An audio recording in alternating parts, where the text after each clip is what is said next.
It is a beautiful sunny day today. Beautiful sunny day. So we're going out for a drive in the Honda Accord. If you're in the market for a daily driver and you do a lot of driving, I think you should go for the V6. I know a lot of people are going to say get the 4-cylinder, better gas mileage. I know they have 4-cylinder turbos now, and they have fast 4-cylinders. They do. But I still think you should get the V6. Especially if you're going with a Honda like this. I'm in a Honda Accord at the 7th gen. This is a 2004, it's 20 years old. And the 4-cylinders, the K-Series engines, while they are great engines, don't get me wrong, they don't make as much horsepower and torque. Especially not as much torque.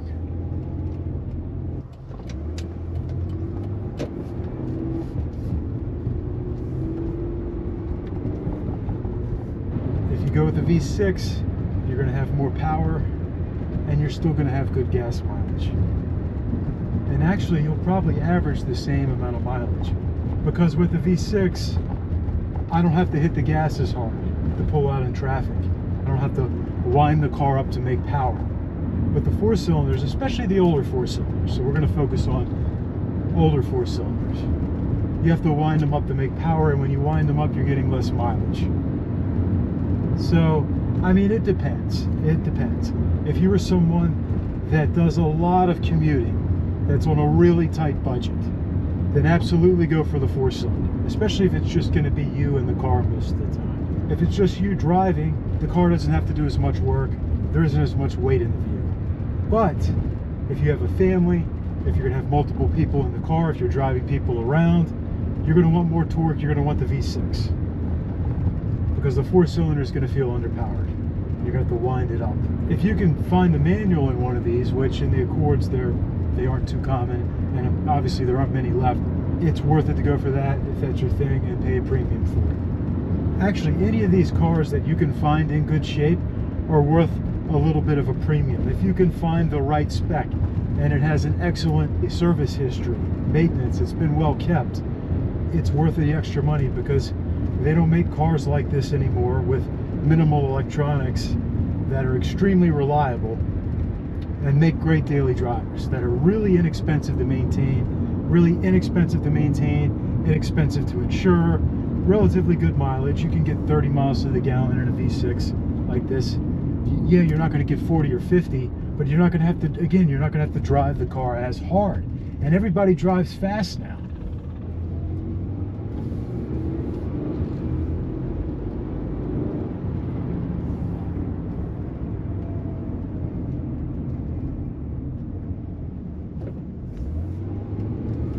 This car makes 240 horsepower from 3 liters. You know, I mean, it's not no rocket ship, but it moves out. It moves out. I can pass people no problem on the road. What is this? This is it's a little Mustang, not bad. So yeah, go with the V6. Go with the V6 because the maintenance isn't much more, but you're getting a lot more performance. You're getting just about as good a fuel economy, because you really don't have to drive it hard to pull out in traffic and to keep up with traffic. Some of the older 4-cylinders, man, you're gonna have to wring them out, especially the Civics. You know, the Civics, you have to really just wring them out to make any power, and then you're not getting the mileage then. Just too many people caught up in having something new, and they think, I have to have something new for it to be reliable. It can't have any miles, and that's not the case. There are cars out there that have 100,000 miles, 150,000 miles, that are more reliable than some brand new cars. They'll start every time, they will run. It's not going to be the most fashionable thing on the road. It's not going to turn heads, but it will do its job effortlessly. And that's where you can't go wrong with the Toyota or a Honda.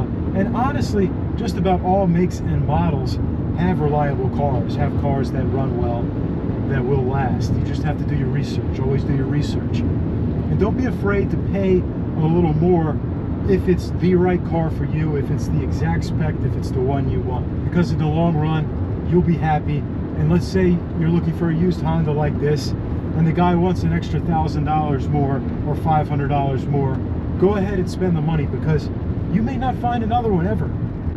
It may take you 5 or 6 months just to find something similar if you're really caught up on having a specific car.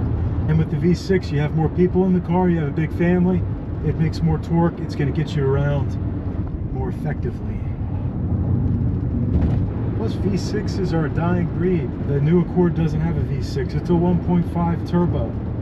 And people are having problems with those engines. I'm not saying it's a bad engine. My brother has it with a CRV, his CRV, or it's his wife's car actually.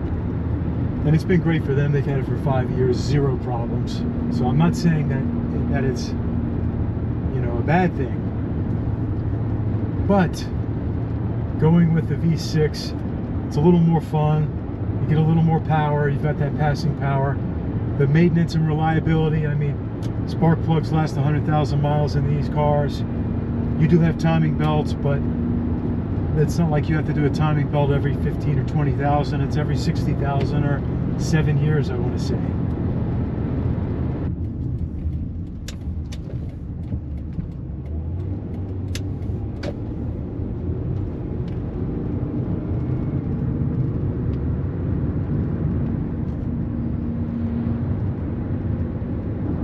What are you guys driving? Comment below. Let me know. What are your dailies and what is your weekend car? Interesting times with the electric cars on the way. Some of you guys that follow me know I'm not the biggest fan of EVs.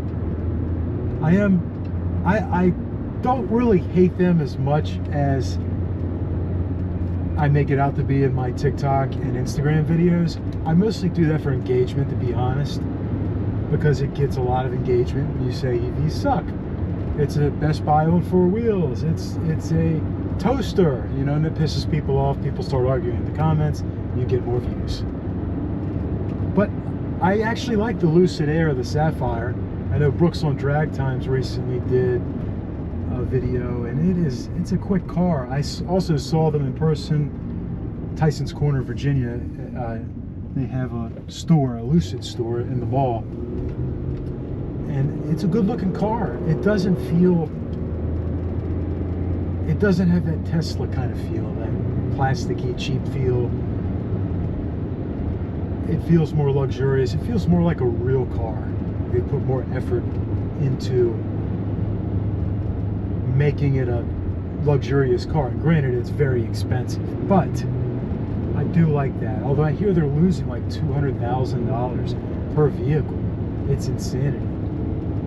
Sharp turn here. One thing, older front wheel drive car, prepare for your turns, ease into it, keep the gas steady.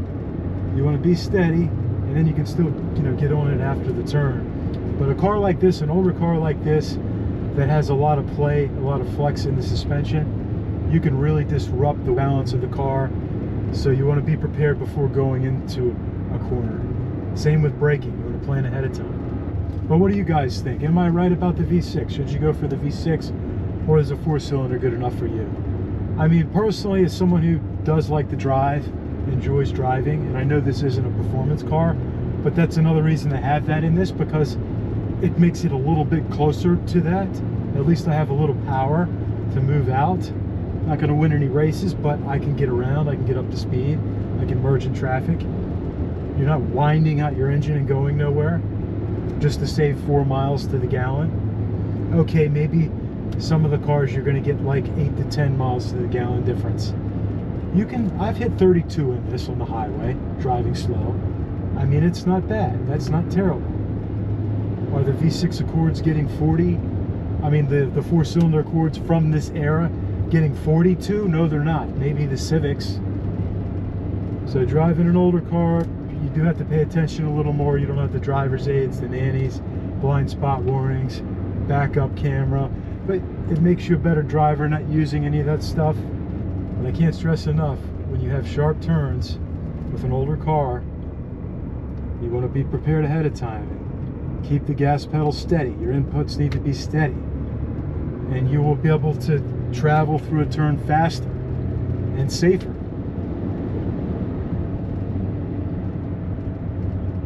These older cars have 15, 16-inch wheels. This one has 16s, so you can't fit a big brake.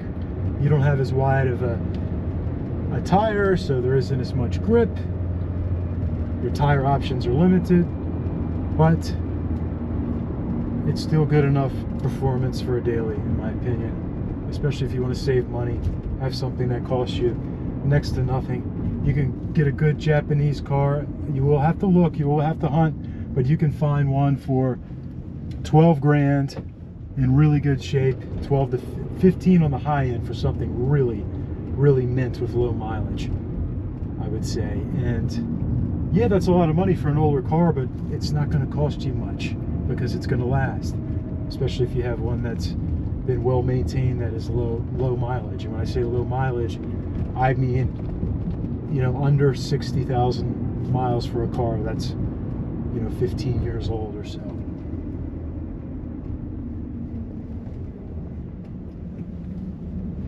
Through the roundabout, there's always a couple idiots in a roundabout, you know. You gotta watch out for them. You have the ones that either fly through and try to run through you, or the ones that just stop right in the middle of the roundabout. Just come to a dead stop.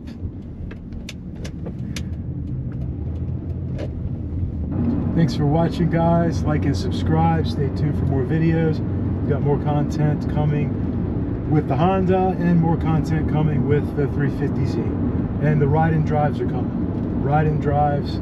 I just did one with my buddy and his Mustang. We've got lots of fun stuff coming. German cars, exotic cars, lots of fun stuff. Thanks for watching, and I'll see you guys next time.